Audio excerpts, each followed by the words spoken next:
यहाँ पर आज हम प्री बोर्ड परीक्षा 2020-21 कक्षा 12वीं का विषय रसायन का पेपर देखेंगे। देखते पहला क्वेश्चन कौन सा है।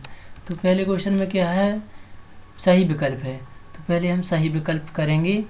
सही विकल्प में पहला क्या है, तो है CaCl क्रिस्टल की इकाई कोशिका में उपस्थित सीजियम आयन की कुल संख्या कितनी होती है। तो इसका आंसर है 1 होती है। कितनी होती है, 1 होती है। इसका मतलब फर्स्ट वाला सही हो जाएगा। ठीक है। सोडियम क्लोराइड क्रिस्टल में अंतर आयनिक दूरी होगी। ठीक है, कितनी होगी, ये सेकंड वाला हो जाएगा। कोलाइडी कणों का आकार सेंटीमीटर में कितना होता है। तो यह होता है 10⁻⁻5 × 10⁻⁻7। फोर्थ नंबर का हो जाएगा, फोर्थ में हो जाएगा आपका, इसको बताना है C6H5N2Cl CuCl/HCl C6H5Cl अभिक्रिया का नाम क्या है। तो इस अभिक्रिया का नाम है सैंडमेयर अभिक्रिया। कौन सी अभिक्रिया नाम है इसका, सैंडमेयर अभिक्रिया है। ठीक है। इसी में 5वां देखते हैं अपन क्या है, रेयान बनाने हेतु प्रयुक्त कार्बोहाइड्रेट है। तो क्या है, इसके लिए होता है सेल्यूलोज। क्या होता है, सेल्यूलोज होता है। सेकंड क्वेश्चन क्या है अपना, रिक्त स्थानों की पूर्ति करनी है। ठीक, तो यहाँ पर अपन क्या करेंगे, रिक्त स्थानों की पूर्ति करेंगे। शून्य कोटि की अभिक्रिया में दर स्थिरांक की इकाई होती है। कितनी होती है, इसकी होती है मोल। ठीक, मोल L इनवर्स S इनवर्स होती है। स्वर्ण संख्या रक्षी कोलाइड की शक्ति को व्यक्त करती है। ठीक है, शक्ति को व्यक्त क्या करती है, सामर्थ्य। क्या, सामर्थ्य। ठीक, सामर्थ्य शक्ति को व्यक्त करती है। कौन सी शक्ति को, सामर्थ्य। रसायनों का राजा रसायन को कहा जाता है। किसको कहा जाता है, रसायनों का राजा रसायन को कहा जाता है एक्वा रेजिया। किसको, एक्वा। ठीक है, एक्वा रेजिया।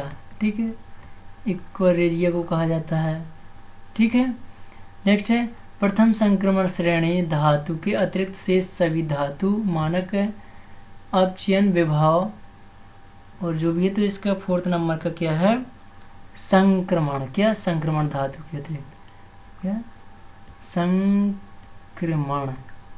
ठीक है, संक्रमण लिखना है। ठीक है।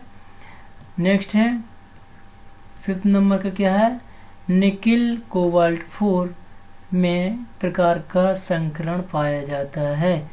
किस प्रकार का संकरण पाया जाता है, तो इसमें पाया जाता है sp3। कौन सा पाया जाता है, sp3। ठीक है, sp3, sp के ऊपर 3 की घात। ठीक। नेक्स्ट है सही जोड़ियाँ। ठीक है, तीसरा सही जोड़ियाँ, सही जोड़ियाँ मिलानी है। ठीक, तो सुपर हेलोजन। और सुपर हेलोजन कौन हो जाता है, तो भाई जो फ्लोरीन है, जो 17वें समूह के जो तत्व है, फ्लोरीन, क्लोरीन, ये सब क्या कहलाते हैं, हेलोजन। तो जो सुपर हेलोजन क्या हो जाएगा, फ्लोरीन हो जाएगा। ठीक है। म्यूरिस्ट अम्ल, जो म्यूरिस्ट अम्ल है वह हो जाएगा तुम्हारा क्या, HCl। क्या हो जाएगा, HCl। एम्स उत्प्रेरक, एम्स उत्प्रेरक हो जाएगा आपका PT/PTO। ठीक है, PT/PTO हो जाएगा। ठीक है। और डाई एजो परीक्षण, डाई एजो परीक्षण में क्या हो जाएगा अपना, डाई एजो परीक्षण हो जाएगा अपना C6H5NS2। और एल्डोज, एल्डोज क्या हो जाएगा, एल्डोज है ग्लूकोज। एल्डोज क्या है, ग्लूकोज है। ठीक है। क्वेश्चन नंबर 4, क्वेश्चन नंबर 4 में क्या है, एक वाक्य में उत्तर देना है। क्या करना है, एक वाक्य में उत्तर देना है। इसमें एक वाक्य में उत्तर देना है। तो ये अपमिश्रण क्या है, इसमें परिभाषा लिखनी है। और विशिष्ट अभिक्रिया दर किसे कहते हैं, इसमें भी परिभाषा लिखनी है। तो इनको अभी परिभाषा में बताता हूँ, पहले सेकंड देख लेते हैं। तो त्रिज्या अनुपात का मान 0.533 होने पर समन्वय संख्या कितनी होती है। तो समन्वय संख्या कितनी होती है, इसमें लिख लीजिए 6 होती है। ठीक है। मोहर लवण का रासायनिक सूत्र लिखिए। मोहर लवण का रासायनिक सूत्र क्या होता है, यह होता है, लिख लीजिए FeSO4 कोष्टक में लिख लीजिए NH, कोष्टक में लिखना क्या, अभी कोष्टक में लिखना NH4। ठीक है, कोष्टक बंद। और इसको क्या कर दिया 2 की पर नीचे लगा दीजिए। फिर से लिखना है SO4 इंटू 6H2O। ठीक है।